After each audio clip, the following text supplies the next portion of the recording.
17 अप्रैल 2022 अफसानचे की तारीख में एक यादगार दिन माना जाएगा कि इस तारीख को पहली बार दुनियाए अफसानचा की जानिब से एक महफिल पजीराई मुनक़िद हुई। ये महफिल गुलबर्ग कराची के कैफ़े संगत यारी के ओपन एयर रूफ पर मुनक़िद हुई। अब अफसानचे की तरफ चलते हैं। निसार निंदवानी ने जो अफसानचा सुनाया, माइक की खराबी के बाइस वो मुकम्मल रिकॉर्ड ना हो सका, इसलिए उनका अफसानचा भी आप मेरी ज़बानी सुनी। हाजी साहब कपड़े के व्यापारी थे। उन्होंने होल सेल मार्केट से 80 रुपये गज के हिसाब से कई थान खरीदे और 60,000 की अदायगी की। माल लेकर अपने घर आए और थान घर के गैराज में रखवा दिए। घर के अंदर गए और अपनी हाजियानी को बाहर ले आए। फिर कहा, हाजियानी, ये कपड़ा मैं तुम्हारे लिए लाया हूँ। हाजियानी ने देखा और कहा, हाजी साहब बहुत शुक्रिया, आप मुझसे बहुत मोहब्बत करते हैं। रात को हाजी साहब ने दोबारा हाजियानी से कहा, काम करते हैं, कपड़ा गैरेज में रखे रखे खराब हो जाएगा, तुम मुझे ये थान बेच दो, मैं तुमको इसके बदले 160 रुपये फी गज के हिसाब से 1,60,000 देता हूँ। हाजियानी खुशी खुशी राजी हो गई। हाजी साहब ने अपनी जेब से 1,60,000 की रकम निकाली और हाजियानी को अदायगी कर दी। दूसरे दिन वो माल लेकर अपने दुकान पर पहुंचे। गाहक आना शुरू हुए। सबको 200 रुपये गज बताने लगे। गाहक कम करने का कहता तो कहते, खुदा की कसम 160 रुपये की मेरी खरीद है, क्या 40 रुपये भी मुनाफा ना कमाऊं?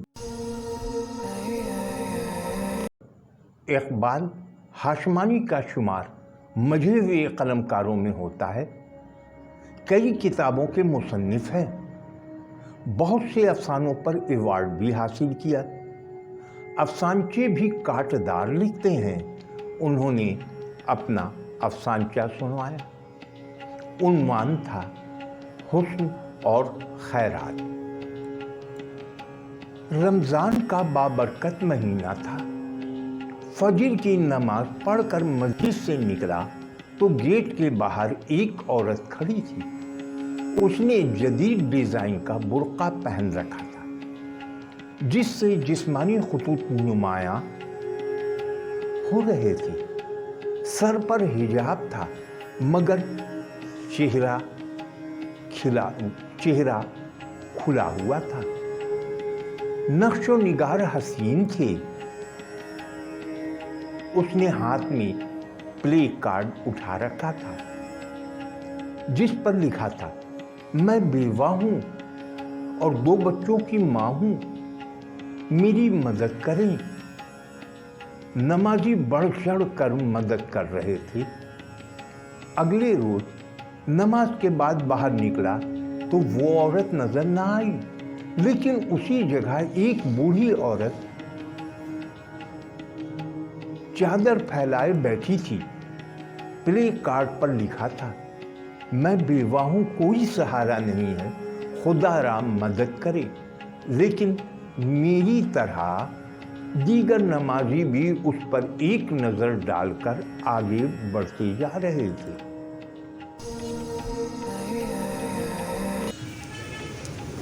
हम सबको तहरीक देने में और ख़ास करके इस महफिल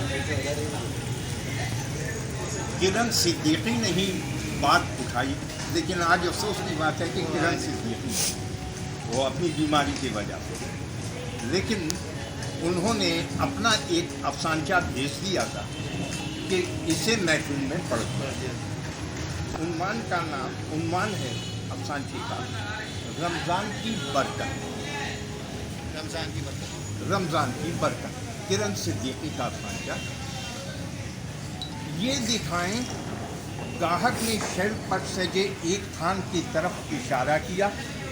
شیخ صاحب نے ملازم کو اشارہ کیا. اس نے وہ کپڑا گاہک کے سامنے لا کر رکھ دیا. چند مزید تھان کھلوانے کے بعد ایک کپڑا گاہک کو پسند آیا، لیکن قیمت سن کر تو وہ ہتھے سے اکھڑ گیا. بس ایک لڑائی ہوتے ہوتے بچی. گاہک کا کہنا تھا اسی برانڈ کا کپڑا اس نے 1.5 مہینے پہلے آدھی قیمت پر خریدا تھا. بہت مشکل سے 500 کے بعد بنی. دن بھر قیمت پر تکرار ہوتی رہی. یہ کسی ایک دکان کا معاملہ نہیں تھا، بلکہ ہر دکان پہ یہی صورت حال تھی. شام کو شیخ صاحب کے پڑوسی دکاندار نے ان سے پوچھا، شیخ صاحب کتنے کی سیل ہوئی؟ اللہ کا کرم ہے، رمضان کی برکت سے دوگنا منافع مل گیا.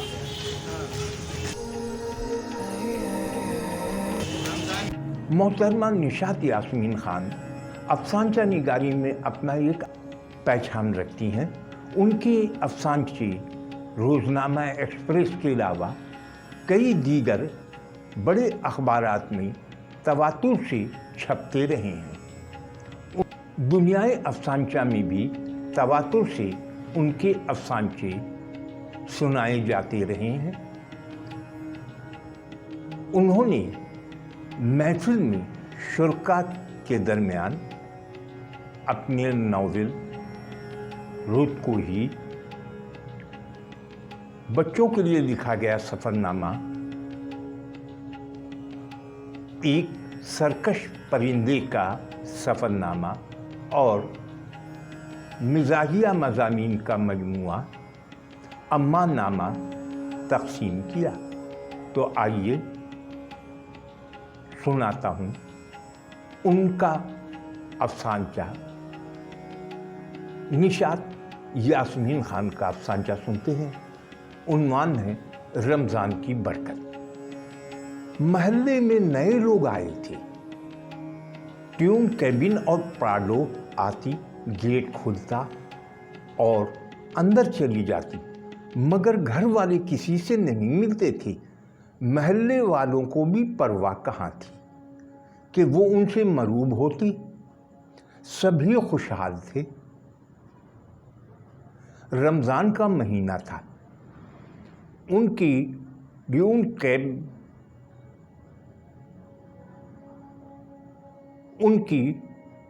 ٹیون کیپ راشن کے تھیلوں سے بھری گاڑی کھڑی تھی اور ایک بندہ اس کی فلم بنا رہا تھا.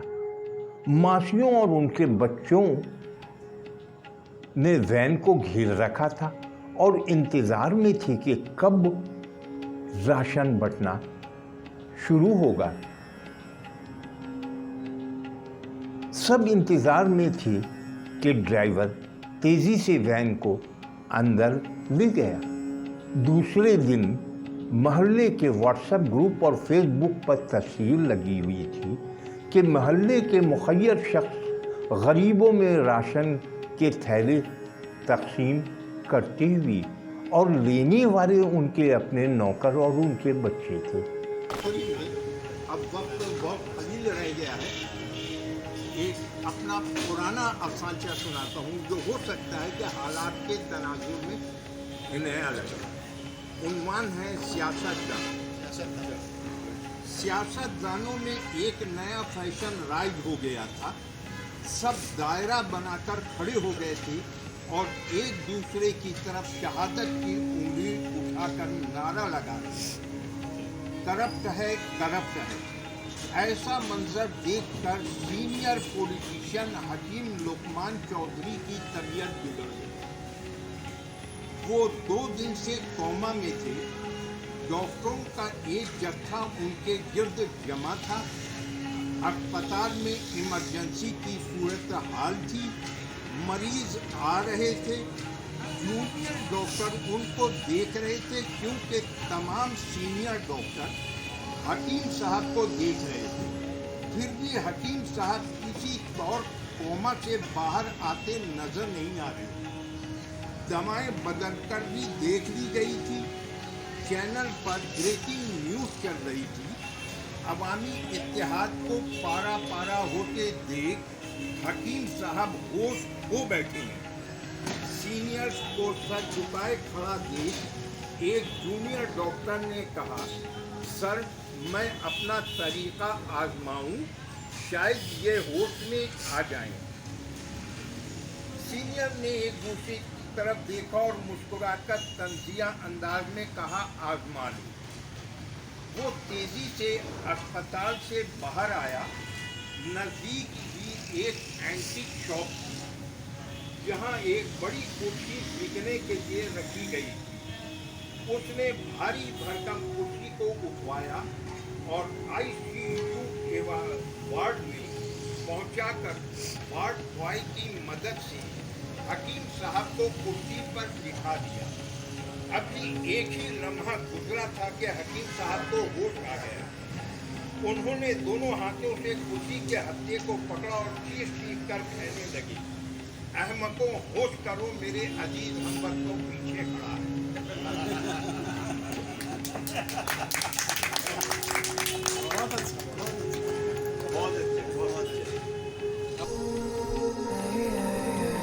इकबाल खुर्शीद का अफसानचे में एक अपना मुकाम है।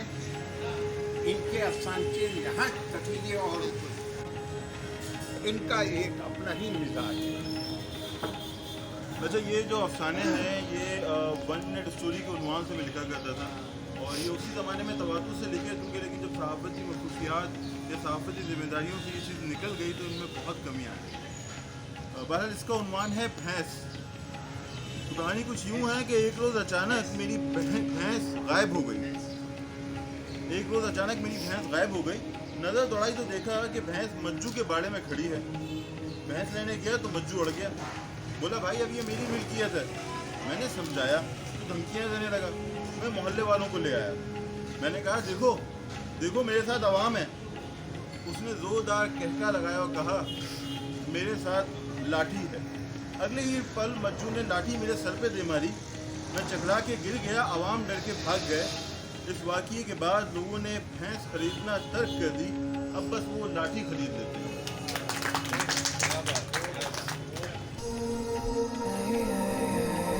जिसमें मोहतरमा साइमा कुरैशी, मोहतरमा निशात यास्मीन खान, जनाब अली हसन साजिद, तलत कुरैशी, इकबाल खुर्शीद, डॉक्टर इकबाल हाशमानी, निसार मिंदवानी, मजीद रहमानी,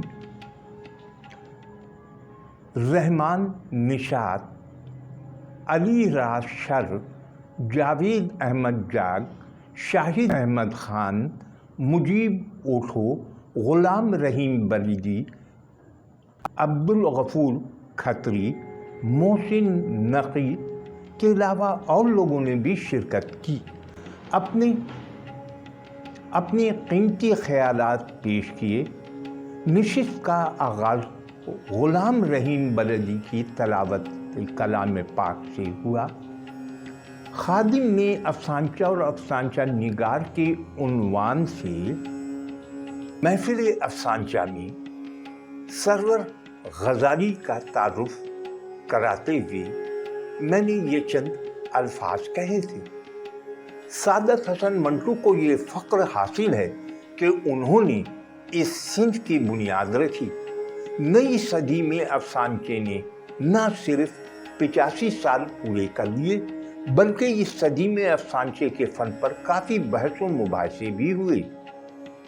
मुख्तलिफ कौमी और बैनुल-अक़वामी सेमिनारों का इनेकाद हुआ, लेकिन हमारे यहाँ अफसानचे को वो पजीराई नहीं मिल सकी है जो मिलनी चाहिए थी। 80 की दहाई में तो ये आलम था कि गिनती के लोग अफसानचे की जानिब राग़िब थे। मिसरन अब्बास खान, डी शाह, इखलाक गिलानी, प्रोफेसर ख्वाजा एजाज अहमद भट्ट, मंशा याद, सरवर गजाली, यानी कि यही कुछ नाम थे अफसानचा निगारी का परचम बुलंद किए हुए थे। ये हमारी खुशकिस्मती है कि सरवर गजाली जर्मनी से इन दिनों पाकिस्तान आए हुए हैं। उनकी अफसानचे से रग़बत, अफसानचे की आबियारी के लिए खिदमत फरामोश नहीं की जा सकती। कोरोना के मायूस कुन दौर में हमने जब अफसानचा निगारी के फ़रोग़ के लिए दुनियाई अफसानचा यूट्यूब चैनल पर शुरू किया तो सबसे पहला हौसला अफ़ज़ा मैसेज जर्मनी से जनाब सरवर गजाली का आया था, जिसने महमीज किया और आज दुनियाई अफसानचा के सब्सक्राइबर की तादाद कई हज़ार है। अगर उस वक्त एक सीनियर अफसानचा निगार की जानिब से हौसला अफजाई न होती तो शायद दुनिया अफसानचा आज की तरह मकबूलियत की औज पर ना रहता। ऐसा सीनियर अफसानचा निगार हमारे दरमियान है तो हम अफसानचा की तजरीज के लिए कोशा अफराद ने उन्हें दुनियाए अफसानचा की जानिब से मुनक़्क़िद महफिल में मदऊ किया और उनके काम को सराहने के लिए एक छोटी सी कोशिश की है। दुनियाई अफसानचा की जानिब से हमने उन्हें उनकी खिदमत पर तशक्कुर पेश किया। इस महफिल